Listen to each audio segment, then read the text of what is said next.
당신을 체포합니다. 시둥이 새벽 7시 평화로운 주택가에 경찰차들이 들이닥쳤습니다. 73살 한국인의 아버지, 날래진 마당에서 평화롭게 아침을 즐기던 중이었어요. 아빠, 잠옷 차림의 딸이 뛰어나왔습니다. 무슨 일이에요? 우리 아빠가 뭘 할아버지는 영어를 못해 아무 말도 못했어요. 너, 손짓발짓했지만 소용없었죠. 절도 혐의라고 했습니다. 이후들이 창문에서 구경했어요. 저 집 한국 노인이래. 뭔가 수상했어. 40년간 한의사로 일한 할아버지, 왜 갑자기 범죄자가 된 걸까요? 경찰차에 실려가는 할아버지 딸의 충격받은 얼굴, 도대체 무슨 일이 일어난 걸까요? 2024년 3월 15일 금요일 시드니 서부 페라메타 새벽 공기가 차갑게 폐를 파고들었습니다. 따뜻한 차 한 잔에 여유를 즐기고 있었습니다. 호주에 온 지 벌써 2주째 딸 유진을 보러 왔지만 마음 한 구석은 여전히 불편했어요. 삼촌 8살이나 된 딸이 아직도 결혼식을 올리지 않고 대입시라는 남자와 동거만 하고 있었거든요. 상진이 깊은 숨을 내쉬며 다음 동작으로 넘어가려는 순간이었습니다. 경찰차 사이렌 소리가 고요한 아침을 찢었어요. 한 대, 두 대, 세 대 경찰차들이 연달아 집 앞에 멈춰섰습니다. 상진의 손이 허공에서 멈췄어요. 심장이 콩 내려앉았습니다. 무장한 경찰관들이 우르르 내려 마당으로 들어왔어요. 마치 흉악범을 체포하러 온 것처럼 살벌한 분위기였죠. 키가 큰 백인 경찰관이 앞으로 나섰습니다. 미스터 최상진. 상진은 고개를 끄덕였어요. 가슴이 두근거렸지만 무슨 일인지 전혀 알 수 없었습니다. 당신을 절도 혐의로 체포합니다. 영어를 제대로 알아들지 못한 상진은 당황한 얼굴로 손을 내주었어요. 한국말과 서툰 영어가 뒤섞여 나왔지만 경찰관들은 차갑게 다가왔습니다. 한 명이 상진의 발을 비틀듯 잡았어요. 아빠, 유진이 잠옷 차림으로 뛰어났어요. 머리는 헝클어지고 맨발이었죠. 그녀의 얼굴이 하얗게 질렸습니다. 무슨 일이에요? 왜 우리 아빠를? 데이빗도 급히 나왔어요. 키 85cm의 갈색 머리 백인 남자. 평소엔 온한 미소를 짓던 그의 얼굴에도 당황한 기색이 역력했습니다. 오피서, 무슨 오해가 있는 것 같은데요. 경찰관이 서류를 펼쳤어요. 어제 오후 옆집에서 5만 호주 달러가 도난당했습니다. 감시 카메라에 이분이 찍혔어요. 5만 달러, 한국 돈으로 4,300만 원이 넘는 거금이었습니다. 유진의 입이 벌어졌어요. 그녀가 아버지를 돌아왔지만 상진은 여전히 상황을 이해하지 못한 채 고개만 저었습니다. 하지만 그의 한국말은 아무도 알아듣지 못했어요. 이때 이호들이 하나 둘 나오기 시작했습니다. 커튼 뒤에서 훔쳐보는 사람들, 대놓고 구경하는 사람들, 그들의 수근거림이 상선의 귀에 박혔어요. 또 아시아인이네? 이 동네도 이제 끝났어. 처음부터 수상했어. 70 넘은 백인 할머니가 혀를 쳤습니다. 상진의 얼굴이 화근 걸었어요. 평생 남에게 손가락질 받아본 적 없는 그였습니다. 부산에서 40년간 한의원을 운영하며 존경받던 의사였어요. 환자들 원장님하며 고개 숙여 인사하던 사람이었죠. 그런데 지금은 장인어른, 제가 통역할게요. 침착하세요. 대입이 다가왔지만 상진은 그의 표정에서 뭔가 이상한 것을 느꼈어요. 걱정하는 것 같으면서도 어딘가 거리를 두는 듯한 느낌이었죠. 경찰관이 상진을 경찰차 쪽으로 끌고 갔습니다. 아빠, 유진이 울부짖었어요. 상진은 고개를 돌려 딸을 봤습니다. 그녀의 눈에 눈물이 가득했지만 그 속에 또 다른 감정도 있었어요. 상진의 가슴이 찢어지는 것 같았어요. 순간 그의 안에서 뭔가가 툭 하고 끊어졌습니다. 경찰차 뒷좌석에 앉혀졌어요. 차가운 철창이 그와 세상을 갈라놓았죠. 시동이 걸리고 차가 움직이기 시작했습니다. 상진은 뒤를 돌아봤어요. 점점 작아지는 딸의 집, 마당에 서서 망연자실한 표정으로 바라보는 유진 그녀의 어깨를 감싸는 데이비. 어떻게 이런 일이 상진의 머릿속이 하얗게 변했습니다. 어제 오후에 무슨 일이 있었는지 필사적으로 기억을 더듬었어요. 맞아, 옆집 할머니였어요. 마리아 할머니 쓰러진 그녀를 구했던 일이. 하지만 경찰차는 이미 한참을 달리고 있었어. 창밖으로 낯선 시드니의 거리가 스쳐 지나갔어. 상진은 수갑찬 두 손을 내려다봤습니다. 40년간 침을 놓고 맥을 짚으며 수많은 생명을 살렸던 그 손이 지금은 범죄자의 손이 되어 있었어요. 눈물이 뺨을 타고 흘렀습니다. 하지만 그는 소리내어 울 수도 없었어요. 경찰관들이 백미로로 그를 지켜보고 있었거든요. 유진아 아빠가 그런 사람이 아니란다. 하지만 그 말은 가슴속에만 맴돌 뿐이었습니다. 영어로 설명할 수도 한국말로 호소할 수도 없는 상황. 70평생 처음 느껴보는 완전한 무력감이었어요. 경찰차가 신호등에 멈췄습니다. 옆 차선에 스쿨버스가 섰어요. 아이들이 창문으로 경찰차를 구경했습니다. 하나애가 상진을 가리키며 뭐라고 말했어요. 다른 아이들이 킥킥거렸죠. 상진은 고개를 숙였습니다. 부끄러웠어요. 억울했어요. 그리고 무서웠습니다. 이국 땅에서 말도 통하지 않는 곳에서 그는 완전히 혼자였으니까요. 페러메다 경찰서 조사실. 회색 콘크리트 벽이 상진을 압박했습니다. 차가운 형광등이 머리 위에서 윙윙거렸어요. 한쪽 벽에는 커다란 거울이 있었는데 상진은 그것이 단순한 거울이 아니라는 걸 알았습니다. 누군가 저 너머에서 자신을 지켜보고 있겠죠. 철제 테이블과 의자 그게 전부였어요. 문이 거칠게 열렸습니다. 병사 두 명이 들어왔어요. 한 명은 대머리에 배가 나온 중년, 다른 한 명은 날카로운 인상의 젊은 여자였죠. 미스터 최 어제 왜 그 집에 들어갔습니까? 대머리 형사가 테이블을 탁 치며 물었어요. 상진은 필사적으로 손짓을 하며 설명하려 했습니다. 아이, 너무리, 헬프 레이디. 하지만 형사들은 코웃음을 쳤어요. 도와줬다고 흠치면서 여자 형사가 노트북을 열었습니다. 화면이 상진 쪽으로 돌려졌어요. 감시 카메라 영상이 재생되기 시작했죠. 상진의 숨이 막혔습니다. 화면 속에는 자신이 있었어요. 쓰러진 마리아 할머니 옆에 웅크리고 앉아 그녀의 핸드백을 만지고 있는 모습이었죠. 각도 때문에 마치 가방을 뒤지는 것처럼 보였습니다. 이게 당신이죠. 상진은 고개를 저었어요. 아니, 정확히는 고개를 끄덕이다가 저었습니다. 자신은 맞지만 도둑질이 아니었으니까요. 그의 머릿속으로 어제의 기억이 생생하게 떠올랐습니다. 3월 14일 목요일 오후 3시.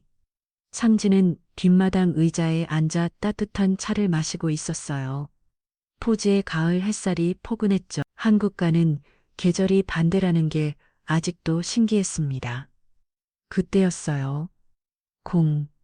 옆집에서 무언가 무겁게 떨어지는 소리가 났습니다. 이어서 희미한 신음소리가 들렸어요. 해품이 상진은 벌떡 일어났습니다. 한의사로 일하며 몸에 밴 본능이었어요. 누군가 위험에 처했을 때 그는 생각보다 몸이 먼저 움직였죠. 5미터의 나무 울타리 73살 노인에게는 만만치 않은 높이였지만 상진은 필사적으로 넘었습니다. 바지가 나뭇가지에 걸려 찢어졌어요. 뒷문이 열려 있었습니다. 상진은 주저없이 들어갔어요. 누구 있어요? 괜찮아요. 거실 바닥에 마리아 할머니가 쓰러져 있었습니다. 얼굴이 파랗게 질려 있었어요. 입술도 보라색으로 변하고 있었죠. 상진은 즉시 그녀 옆에 무릎을 꿇었습니다. 손목을 잡고 맥을 짚었어요. 약하고 불규칙한 맥박, 심장에 문제가 생긴 게 분명했습니다. 할머니의 가슴 위에 무거운 핸드백이 놓여 있었어요. 숨 쉬는데 방해가 되고 있었죠. 상진은 재빨리 가방을 옆으로 치웠습니다. 바로 이 순간이었어요. 감식 카메라가 도둑질로 오해한 장면이 찍힌 건 상진은 인중열을 강하게 눌렀습니다. 그리고 학구결도 함께 자극했어요. 동시에 가슴 압박을 시작했죠. 한의학과 서양 응급처치를 결합한 방법이었습니다. 할머니 정신 차려요. 숨 쉬어요. 1분, 2분 분 땀이 비오듯 쏟아졌습니다. 그의 낡은 셔츠가 등에 달라붙었어요. 마침내 마리아 할머니가 헐떡이며 눈을 떴습니다. 오 마이 갓. 그녀의 눈에 초점이 돌아왔어요. 상진을 올려다보며 떨리는 손을 뻗었습니다. 당신이 날 구했어요. 감사합니다. 곧 구급차가 도착했어요. 구급대원들이 할머니를 들고 새시리며 상진에게 말했습니다. 당신이 생명을 구했네요. 대단합니다. 상진은 안도의 한숨을 내쉬었어. 그의 손은 아직도 떨리고 있었지만 마음은 뿌듯했습니다. 그렇게 상진은 할머니를 구했었습니다.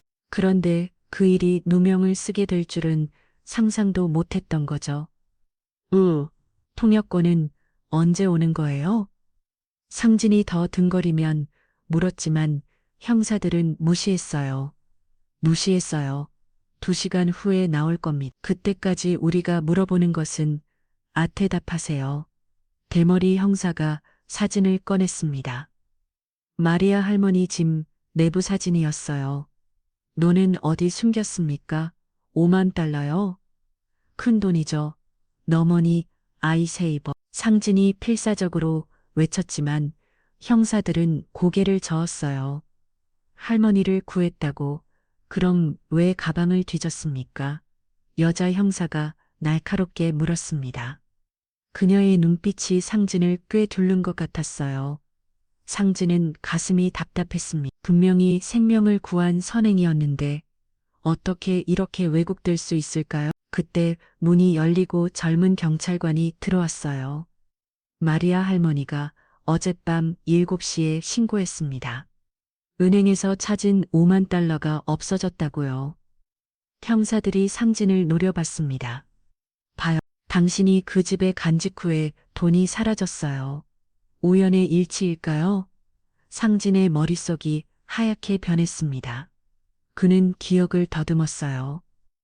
분명 할머니를 구하고 나서 구급차가 올 때까지 옆에 있었습니다. 그리고 구급대원들과 함께 밖으로 나왔죠. 집 안 다른 곳은 가본 적도 없었어요. 하지만 어떻게 설명해야 할까요?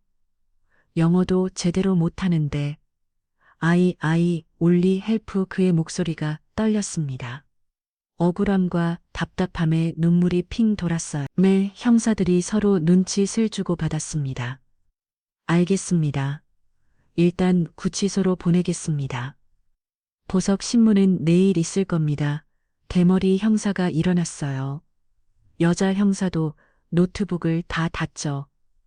잠깐만요. 상진이 다급하게 불렀지만 그들은 이미 나가버렸습니다.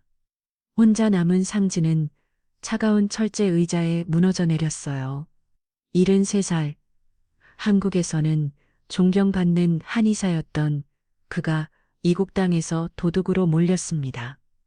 창문도 없는 조사실, 시계도 없어서 시간이 얼마나 흐르는지도 몰랐어요. 상진은 손으로 얼굴을 감쌌습니다. 거친 손바닥이 젖어들었어요. 유진아 아빠를 믿어주려는 하지만 딸의 눈에서 본 그 의심의 빛이 자꾸 떠올랐습니다. 가슴 한구석이 무너져 내리는 것 같았어요. 바로 그때 또 다시 문이 열렸습니다. 이번에는 정장 차림의 중년 남자가 들어왔어요. 변호사처럼 보였죠. 미스터 채, 저는 당신의 국선 변호사입니다. 그는 피곤한 표정으로 서리를 펼쳤어요. 솔직히 말씀드리면 상황이 좋지 않습니다. 감시 카메라 증거가 너무 명확해요. 상진이 급하게 말했습니다. 노아이, 헬프어 세이브, 라이프 변호사가 한숨을 쉬었어요. 그래요. 당신이 할머니를 도왔다고 주장하는 건 알아요. 하지만 증거가 그는 서리를 뒤적였습니다. 제 조언은 이겁니다. 죄를 인정하고 선처를 구하세요. 그럼 형량을 줄일 수 있어요. 상진의 눈이 휘둥그레졌습니다. 노아이, 너시프 나는 도둑이 아니라고 그는 테이블을 쳤어요. 하지만 변호사는 이미 일어나고 있었습니다. 생각해보세요. 내일 보석신문에서 다시 봅시다. 문이 닫혔습니다. 다시 혼자가 된 상진은 망연자실했어요. 이게 현실일까요? 생명을 구한 선행이 어떻게 절 도제가 될 수 있을까요? 하지만 이곳은 호주였습니다. 말도 통하지 않고 피부색도 다르고 그를 믿어주는 사람은 아무도 없는 곳이었어요. 상진은 떨리는 손으로 주머니를 더듬었습니다. 지갑 속 가족 사진이 만져졌어요. 유진이 10살 때 찍은 사진 환하게 웃고 있는 딸의 모습이었죠. 그때는 아빠가 영웅이었는데 이제 그는 딸마저도 아빠를 온전히 믿지 못하는 것 같았어요. 차가운 조사실에서 상진은 처음으로 후회했어요. 호주에 온 것을, 딸을 보러 온 것을, 아니 어쩌면 어제 그 소리를 듣고 달려간 것을. 다음 날 아침 폐렴에 다 지방법원 상진은 밤새 한숨도 못 잤습니다. 굳이 소의 딱딱한 침대, 차가운 콘크리트 벽, 그리고 끊임없는 소음, 73살 노인에게는 지옥꽃 밤이었어요. 보석 신문을 위해 법정에 들었을 때 그의 다리는 후들거렸습니다. 방청석에 유진과 대입이 앉아 있었어요. 유진의 눈은 빨갛게 부어 있었죠. 판사가 소리를 넘기며 상진을 내려다 봤습니다. 차가운 시선이었어요. 해외 거주자이고 도주 우려가 있습니다. 보석금은 3만 호주 달러로 측정합니다. 3만 달러, 한국 돈으로 2,600만 원이었습니다. 상진의 얼굴이 하얗게 질렸어요. 그때 대입이 일어났습니다. 제가 내겠습니다. 장인어른은 절대 도망가지 않으실 거예요. 대입이 즉시 수표를 꺼냈어요. 그 모습을 보며 상진은 묘한 감정을 느꼈습니다. 고마우면서도 뭔가 불편한 느낌이었죠. 1시간 후 상진은 석방되었습니다. 딸의 집으로 돌아가는 차 안은 무거운 침묵으로 가득했어요. 대입이 운전을 했고 유진은 조수석에서 창밖만 바라봤습니다. 상진은 뒷좌석에서 작게 웅크렸어요. 집에 도착하자마자 유진이 돌아섰습니다. 그녀의 첫마디가 상진의 가슴을 찔렀어요. 아빠 정말 안 가져가신 거 맞죠? 순간 상진의 심장이 멈추는 것 같았습니다. 딸이 자신이 낳고 기른 딸이 그를 의심하고 있었어요. 유진아, 상진의 목소리가 떨렸습니다. 하지만 더 이상 말이 나오지 않았어요. 대입이 유진의 어깨에 손을 올렸습니다. 여보, 장인어른도 피곤하실 거야. 일단 쉬시게 하자. 그의 목소리는 부드러웠지만 상진은 그 속에 숨겨진 거리감을 느꼈어요. 다음 날부터 상진의 삶은 완전히 바뀌었습니다. 동네 슈퍼마켓에 갔을 때였어요. 평소처럼 우유를 사려고 했는데 계산대 직원이 그를 알아보았습니다. 그녀의 표정이 순식간에 굳어졌어요. 죄송하지만 다른 가게를 이용해 주세요. 상진은 영어를 잘 못 알아들었지만 거절당했다는 건 알 수 있었습니다. 얼굴이 화근거렸어요. 다른 손님들이 모두 그를 쳐다보고 있었죠. 공원을 산책할 때도 마찬가지였습니다. 벤치에 앉으려 하자 근처에 있던 젊은 엄마가 급히 아이의 손을 잡고 일어났어요. 마치 전염병 환자를 피하듯 서둘러 떠났죠. 이후들의 시절도 달라졌습니다. 상진이 지나가면 커튼 뒤에서 몰래 훔쳐봤어요. 어떤 사람들은 대놓고 손가락질을 했죠. 더 사람이 그 도둑 할아버지요. 아시아인들 때문에 동네가 엉망이 됐어. 그런 말들이 상진의 귀에 박혔습니다. 영어를 다 알아들지는 못했지만 그들의 표정과 손짓으로 충분히 알 수 있었어요. 그 무력 경찰은 다른 용의자들도 조사서 있었습니다. 첫 번째는 제이크라는 청년이었어요. 며 7살의 피트 다니스 트레이너였죠. 사건 당일 후드티를 입고 그 근처를 뛰었다는 목격담이 있었습니다. 하지만 조사 결과 그는 5km 떨어진 헬스장에서 일하고 있었어요. 감시 카메라에 출근 장면이 찍혀 있었죠. 두 번째는 왕메이라는 중국인 유학생이었습니다. 머니 6살의 그녀는 우버이츠 배달원으로 일하고 있었어요. 배달 기록상 사건 시각에 그 집합을 지나갔습니다. 하지만 경찰이 조사하려고 했을 때 그녀는 갑자기 사라져 버렸어요. 경찰은 의심했습니다. 왜 갑자기 잠적한 걸까요? 하지만 동료들은 그녀가 학생 비자 만료를 걱정했을 거라고 했어요. 세 번째 용의자는 마리아 할머니의 아들 리코스였습니다. 45살의 그는 최근 레스토랑 사업에 실패해 50만 달러의 비주얼 지고 있었어요. 어머니의 돈을 노렸을 가능성이 있었죠. 하지만 그도 완벽한 알리바이가 있었습니다. 사건 당시 멜버른 출장 중이었어요. 비행기표와 호텔 영수증이 증거였죠. 결국 모든 화살은 다시 상진에게로 향했습니다. 언론도 가세했어요. 채널 9 뉴스에서는 저녁 메인 뉴스로 이 사건을 다뤘습니다. 한국인 관광객, 이원 노인의 돈 5만 달러 훔쳐 화면에는 상진이 경찰차에 타는 모습이 반복해서 나왔어요. 모자에 그 처리도 되지 않은 채였죠. 시드니 모닝 헤럴드 신문도 크게 보도했습니다. 감시 카메라에 포착된 절도 현장이라는 제목과 함께 상진의 사진이 일면에 실렸어요. 라디오 토크쇼에는 더 심했습니다. 진행자가 열띤 목소리로 말했어요. 이민자 범죄가 늘고 있습니다. 우리 동네는 더 이상 안전하지 않아요. 시드니 한인의 반응도 차가웠습니다. 상진이 한국에서 한의사였다는 사실이 알려지자 교민들은 수군거렸어요. 혹시 치매 아닐까? 나이가 있으신 그런 말들이 유진의 귀에도 들어갔습니다.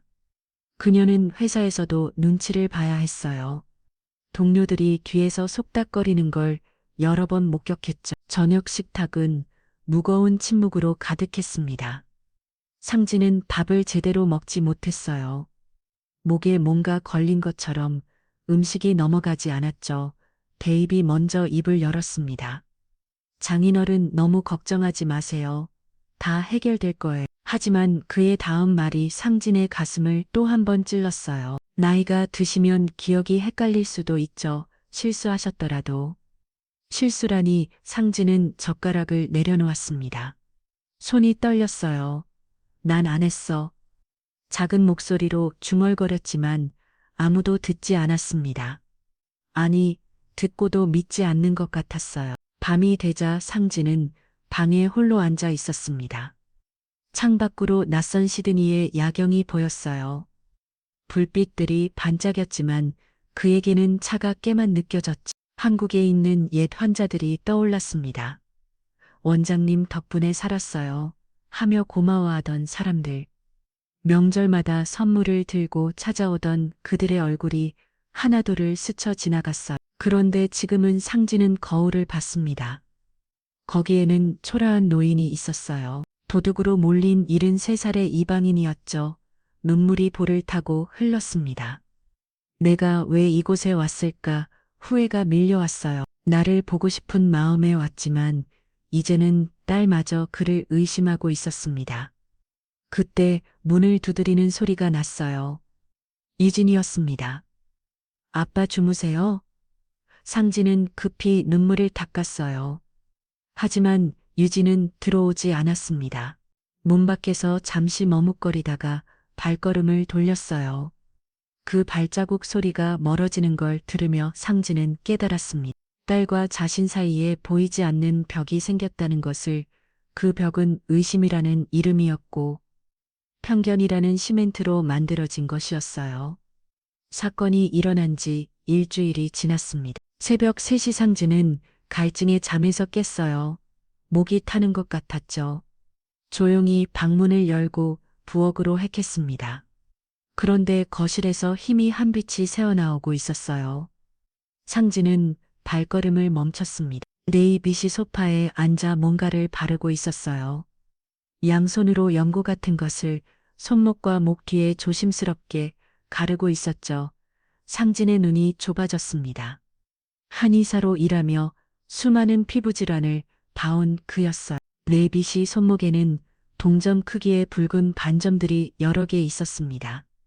목 뒤쪽에도 비슷한 증상이 보였죠. 건선이다. 그것도 일반적인 건선이 아니라 극심한 스트레스로 인한 극성 건선이었어요. 상진은 조용히 부엌으로 들어가 물을 마셨습니다.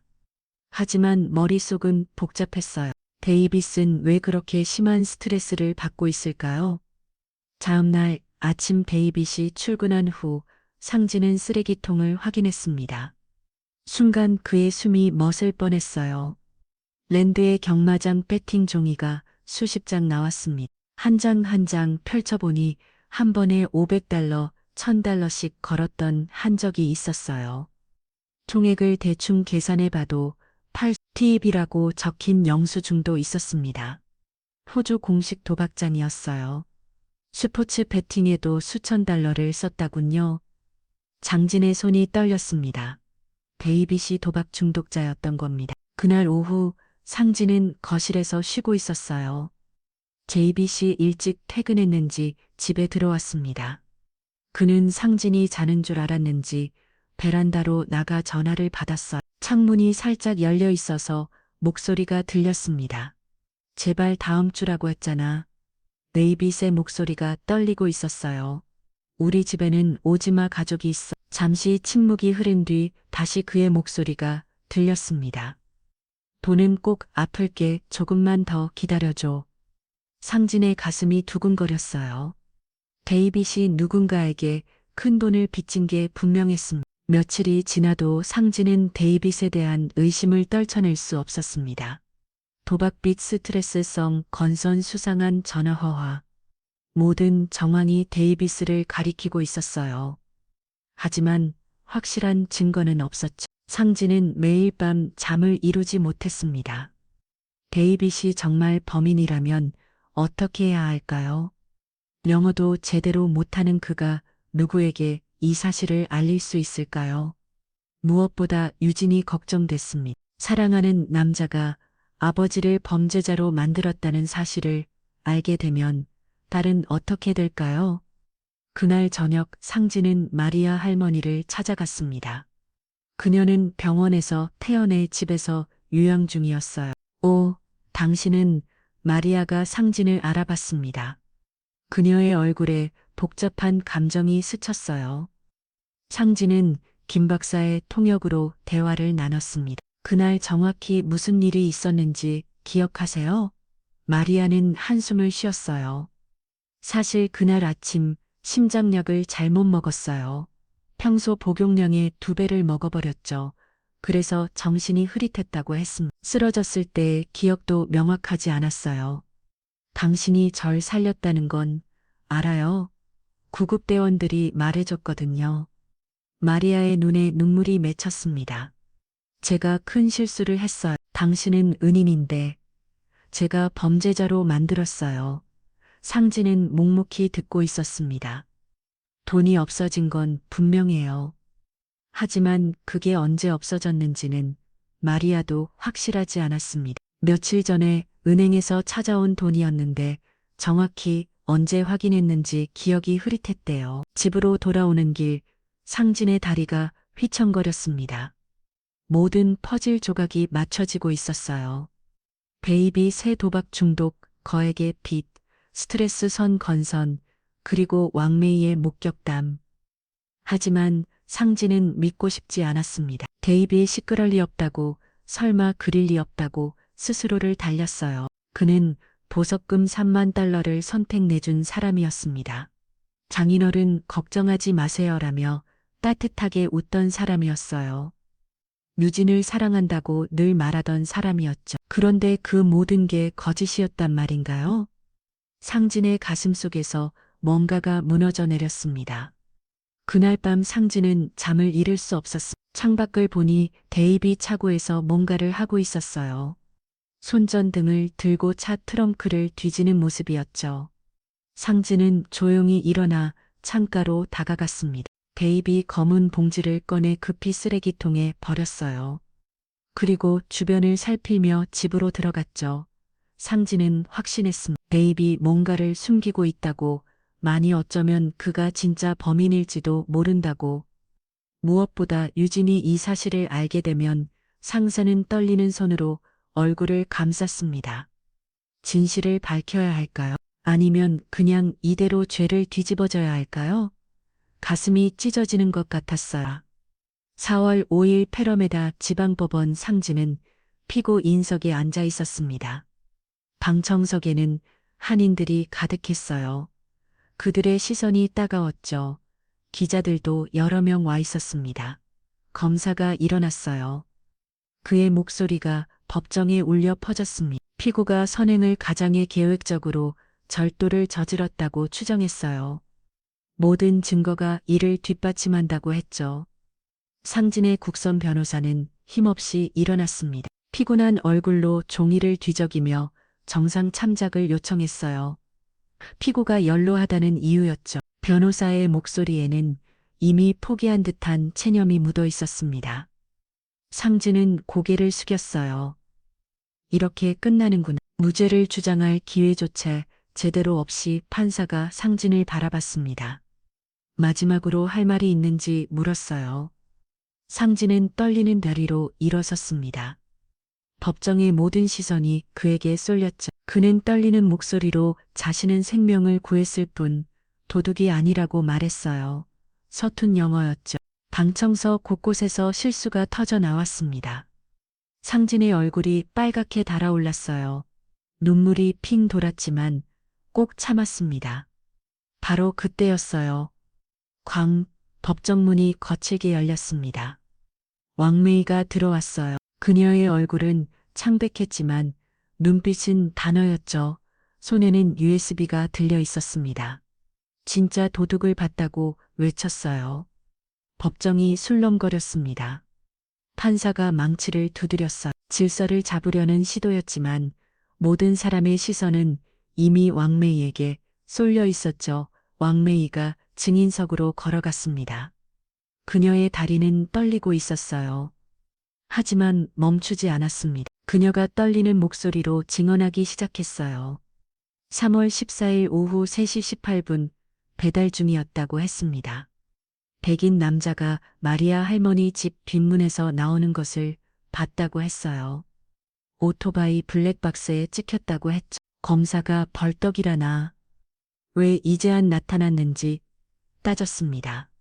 왕메이의 눈에 눈물이 맺혔어요.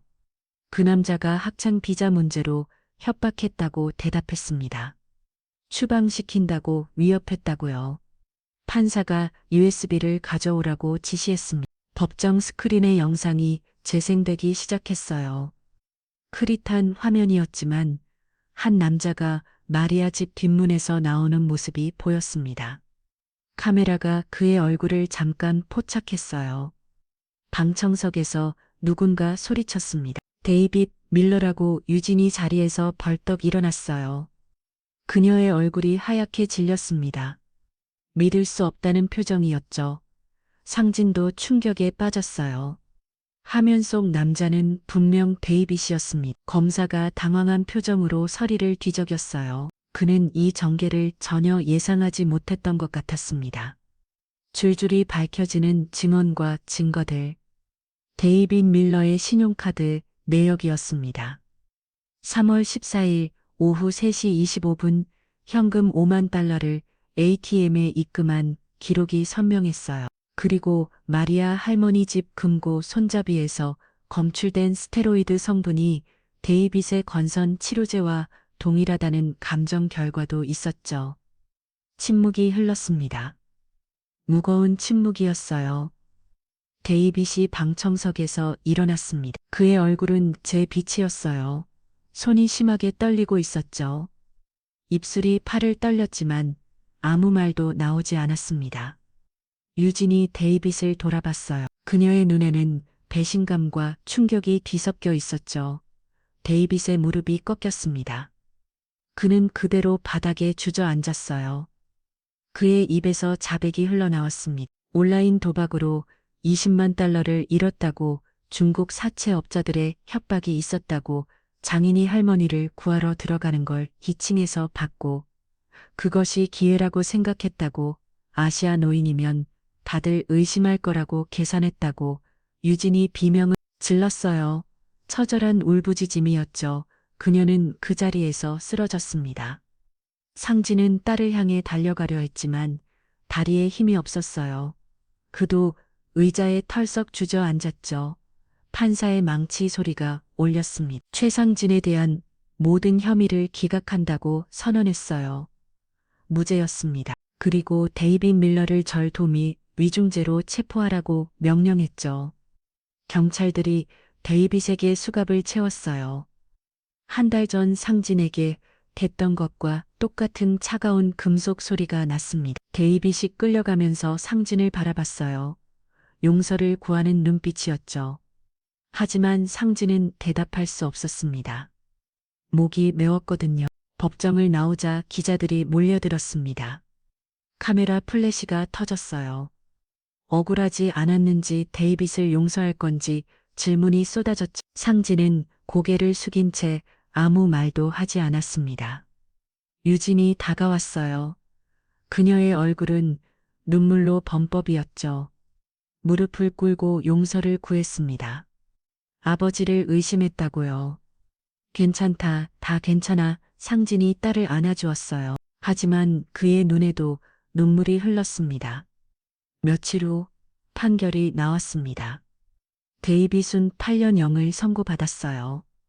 호주 전역에서 이 사건이 대서특필되었습니다. ABC 방송은 영웅을 범죄자로 만든 진짜 범인이라는 제목으로 특집 방송을 내보냈어요. SBS는 문화적 오해와 인종 편견이 만든 비극이라며 심층 분석을 했죠. 이 오스트레일리안 신문은 경찰의 성급한 판단이나 치명적 편견을 지적하며 제도적 개선 필요성을 간주하는 사설을 실었습니다. 사회적 파장이 컸어요. 3개월 후 인천공항 상진은 한국으로 돌아왔습니다. 기자들이 둘러섰어요. 다시 호주에 갈 건지 물었죠. 상진은 잠시 망설였습니다. 딸이 있으니 언젠가는 가야겠지만 아직은 마음의 준비가 안 됐다고 답했어요. 그의 눈에 깊은 상처가 남아 있었습니다. 며칠 뒤 유진의 편지가 왔어요. 페러메타 경찰서에 이제 한국어 통역관이 고용되었다고 했습니다. 마리아 할머니가 매주 한국 요리를 배우러 온다고 했어요.